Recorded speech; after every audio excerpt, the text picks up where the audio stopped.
मित्रों, अगर आप मेरे चैनल पर नए हैं तो मेरे चैनल को सब्सक्राइब कीजिए, लाइक कीजिए, शेयर कीजिए, साथ ही नोटिफिकेशन बेल को भी प्रेस कीजिए जिससे मेरी आने वाली वीडियोस का नोटिफिकेशन आपको तुरंत मिल जाए। मित्रों, आज का जो विषय है वो विषय ये है कि क्या हम चलते फिरते माँ काली के मंत्रों का जाप कर सकते हैं? क्या हम शक्ति के मंत्रों का जाप कर सकते हैं? और अगर हम शक्ति के मंत्रों का या माँ काली के मंत्रों का जाप करते हैं, चलते फिरते जाप करते हैं, तो उसका क्या परिणाम होता है? क्या हमें लाभ मिलता है या हानि मिलती है? देखिए मित्रों, इससे पहले मैंने एक वीडियो अपलोड की थी कि क्या हम चलते फिरते मंत्रों का जाप कर सकते हैं और कौन से मंत्रों का जाप कर सकते हैं, लेकिन शायद बहुत से लोगों ने वो वीडियो देखी नहीं है, जिस कारण से आपको जानकारी नहीं मिली है। और जब हम लाइव आते हैं तो लाइव में आप इसी प्रकार के प्रश्न करते हैं जिस पर वीडियो पहले से ही अपलोड हो चुकी होती है, क्योंकि आप वीडियो नहीं देखते, केवल आपको जानकारी लाइव में चाहिए होती है, जबकि वीडियो में ही मैं विस्तार पूर्वक सब कुछ बता पाती हूँ। तो आप वीडियो को पूरा सुनिए, तभी आपको पूरी बात समझ में आएगी, तभी आपके ज्ञान में वृद्धि होगी। तो मित्रों, ये जानकारी आपके लिए बहुत महत्वपूर्ण है जो लोग माँ काली की पूजा करते हैं, माँ काली के मंत्रों का जाप करते हैं।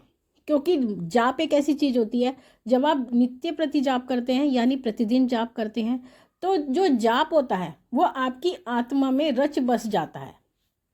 यानी जब आप उस जाप करते हैं आसन पर बैठकर, तो आसन से उठने के बाद भी जो जाप होता है वो आपका चलता रहता है, यानी आपको एक हैबिट हो जाती है जाप करने की।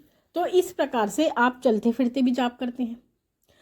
और अगर आप कहीं जा रहे हैं, जैसे मार्केट जा रहे हैं तो जाप करते हैं, कहीं भीड़ में खड़े हैं तो भी जाप करते हैं, कोई आपके घर में बैठा है तो भी जाप करते हैं, आपसे कोई बात कर रहा है तो भी आपका जाप मन में चलता रहता है। तो ऐसी परिस्थिति में यानी आपका जाप चलता रहता है, आप इतने हैबिचुअल हो जाते हैं उस जाप के कि आपका जाप लगातार चलता रहता है।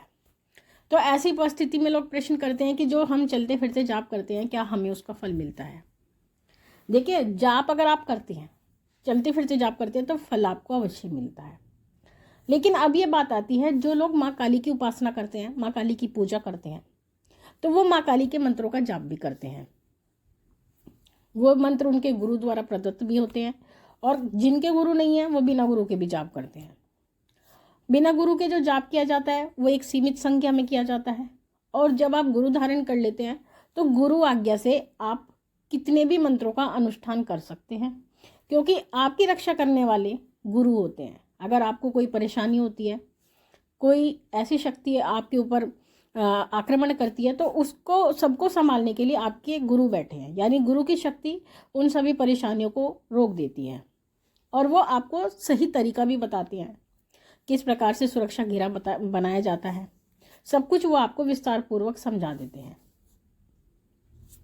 तो जो लोग बिना गुरु के जाप करते हैं और जो लोग गुरु के द्वारा बताए गए मंत्रों का जाप करते हैं, तो ऐसी परिस्थिति में अगर आप चलते फिरते जाप करते हैं, तो जाप करते हुए जब आपके आसपास कोई व्यक्ति होता है, यानी जैसे कि आप जा रहे हैं, आप मार्केट में खड़े हैं, आपको किसी की वेट करनी है, आप वेट करते हुए जाप कर रहे हैं, तो क्या करते हैं, आसपास जो लोग होते हैं, तो जो आपकी जाप की ऊर्जा होती है वो ऊर्जा उन सभी लोगों में विभक्त हो जाती है, यानी बट जाती है। जैसे कि अगर आपके पास 10 लोग हैं तो वो ऊर्जा 10 लोगों को प्राप्त हो जाती है।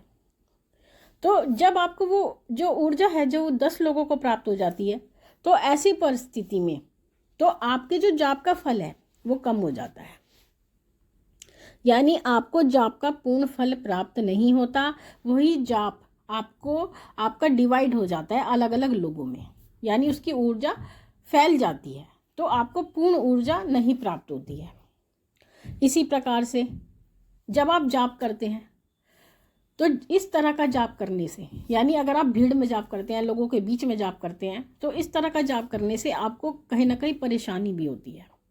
यानी जब आप जाप करते हैं, अगर आप अपने शत्रु के सामने जाप करते हैं, अगर आपका कोई शत्रु बैठा है, शत्रु से के सामने बैठे बैठे अगर आप जाप करते हैं, तो इससे क्या होता है, आपका जो शत्रु है वो प्रबल होता है, क्योंकि आपके जाप की ऊर्जा उस शत्रु को भी प्राप्त होती है, तो वो शत्रु आपके प्रबल होते हैं, शत्रु बाधा प्रबल होती है आपकी। और आपकी जो बीमारी है, कहीं ना कहीं आपको इसका नुकसान होता है, आपकी बीमारी भी बढ़ सकती है। तो ऐसी परिस्थिति में साथ ही एक जाप के नियम होते हैं। माँ काली के मंत्रों के जो जाप के नियम हैं वो ऐसे होते हैं कि आप उनको चलते फिरते जाप नहीं कर सकते। माँ के मंत्रों का जाप आसन पर बैठकर किया जाता है। आसन पर बैठकर यंत्र की स्थापना करके, माँ को प्रत्यक्ष करके, दीपक जला करके तब माँ के मंत्रों का जाप किया जाता है। अगर आप चलते फिरते जाप करते हैं तो आपको लाभ नहीं होता, आपको उल्टा हानि होती है। साथ ही अगर बात करें कि हम एकांत में, अगर आप कह सकते हैं कि अगर आप चलते फिरते हैं और वो एकांत स्थान है तो वहाँ पर आप जाप कर सकते हैं। यानी अगर आपके आसपास कोई नहीं है, अगर कोई पशु पक्षी है, कोई बैठा है, तो कोई ऐसी परेशानी की बात नहीं है, उससे कोई फर्क नहीं पड़ता। लेकिन अगर आप चलते फिरते जाप करते हैं और एकांतवास में, यानी आपके पास कोई नहीं है, या फिर आप अपने घर में जाप करते हैं, यानी केवल आपके परिवार के सदस्य हैं, अगर आपके परिवार के सदस्य हैं उनको ऊर्जा मिलेगी तो वो आपके लिए लाभदायी होंगे। लेकिन अगर अन्य व्यक्तियों को मिलेगी तो वो आपके लिए नुकसानदेह होगी, यानी आपको हानि पहुंचाएगी कहीं ना कहीं। इस प्रकार से कुछ लोग क्या करते हैं, जब वो शौच जाते हैं, यानी शौचालय जा रहे होते हैं, जब भी वो जाप कर रहे होते हैं, तो कुछ ऐसी जगह होती हैं जहाँ पर जाप की मनाही होती है। आप शौचालय में जाप नहीं कर सकते, आप बाथरूम में जाप नहीं कर सकते, आप भीड़ में जाप नहीं कर सकते, आप किसी रेस्टोरेंट में बैठे हैं वहाँ पर आप जाप नहीं कर सकते, आप बस में जा रहे हैं तो बस में माँ काली के मंत्रों का जाप नहीं कर सकते। तो इस प्रकार से इन जगहों पर मनाही होती है, क्योंकि माँ काली के मंत्र बहुत प्रचंड होते हैं और जब आप उनका जाप करते हैं तो एक प्रचंड ऊर्जा ही उत्पन्न होती है। तो ऐसी परिस्थिति में साधक को, जो माँ काली की साधना करते हैं, माँ काली की पूजा करते हैं, ऐसे व्यक्तियों को सोच समझ करके एक निश्चित स्थान पर, निश्चित परिस्थिति में माँ काली के मंत्रों का जाप करना चाहिए। हमारे पास प्रश्न आता है, क्या हम निर्वाण मंत्र का चलते फिरते जाप कर सकते हैं? हम कहते हैं बिल्कुल नहीं कर सकते।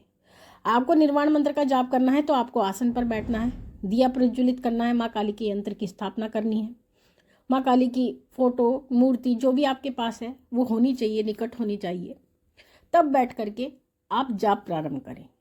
आपके पास अभिमंत्रित माला होनी चाहिए, अभिमंत्रित आसन होना चाहिए। अगर आप अपनी पूजा का पूर्ण फल चाहते हैं, अगर हम आपको युद्ध में भेज दें और युद्ध में कहें कि युद्ध में जाकर के आपको विजयी होकर आना है, तो आप क्या कहेंगे? युद्ध में जाने के लिए पहले मेरे पास अस्त्र शस्त्र होने चाहिए, तभी तो मैं अपनी विजय निश्चित कर सकता हूँ। लेकिन अगर निहत्था में युद्ध में जाता हूँ तो वहाँ से तो मेरी पराजय होनी ही होनी है।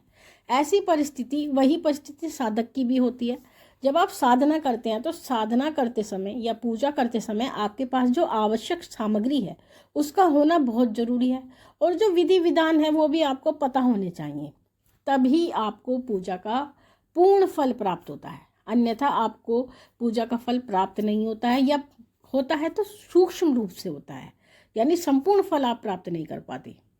तो ऐसी परिस्थिति में अगर आप माँ काली के मंत्रों के जाप करने के बारे में विचार कर रहे हैं या आप जाप करते हैं चलते फिरते, तो आपको सावधान हो जाना है।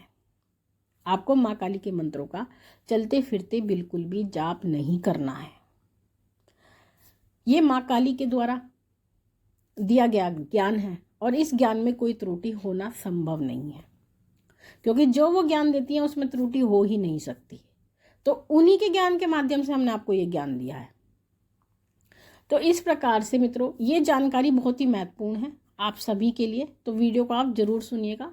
साथ ही माँ भगवती से ये प्रार्थना करते हैं कि वो आपके भंडारे भरती रहे, आपकी सभी मनोकामनाओं को पूर्ण करती रहे। आपसे फिर मिलते हैं अपनी अगली वीडियो में, तब तक के लिए जय महाकाली, जय महाकाल।